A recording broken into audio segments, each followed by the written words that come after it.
نبی کریم علیہ السلام نماز پڑھا رہے تھے، ظہر کی نماز تھی، عصر کی نماز تھی، صحیح مسلم میں موجود ہے۔ حضرت ابو ہریرہ فرماتے ہیں نماز پڑھاتے پڑھاتے نبی پاک نے قدم آگے کیا، نماز پڑھاتے پڑھاتے قدم آگے کیا اور یوں ہاتھ اٹھایا پھر واپس کر لیا۔ اب نماز پڑھ کے نا تو سلام پھیرا تو صحابہ عرض کرنے لگے یا رسول اللہ صلی اللہ علیہ وسلم وہ نماز میں پیر بھی آگے کیا تو ہاتھ بھی اٹھایا، تو وجہ کیا تھی؟ پہلا سوال تو یہ ہے کہ آپ لوگ نماز پڑھ رہے تھے یا حضور کو دیکھ رہے تھے؟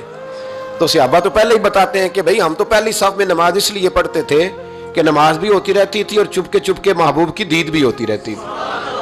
حضور سے پوچھا یا رسول اللہ وہ نماز پڑھتے پڑھتے قدم آگے بڑھایا آپ نے تو پھر پیچھے کر لیا، کیا تھا؟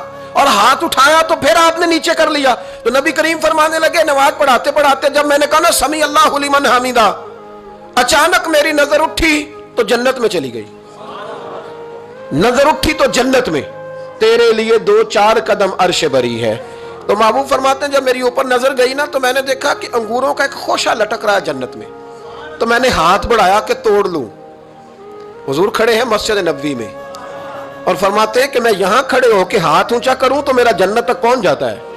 فرمایا میرا ارادہ ہوا کہ وہ خوشہ جنت کا توڑ لوں، اور ذرا میں نے پیر آگے بڑھایا ہی تھا تو میرے دل میں خیال آیا کہ جنت راز ہے تو راز ہی رہنی چاہیے، یہ راز کھول گیا تو مزہ نہیں آئے گا، تو میں نے پھر وہ ہاتھ واپس کر لیا۔ صحابہ کہتے ہیں جب نبی کریم نے یہ بیان کیا تو ہمارے چہرے نے تجسس سے کھیل اٹھے، تجسس سے ہم کوئی بات اور بھی سننا چاہتے تھے۔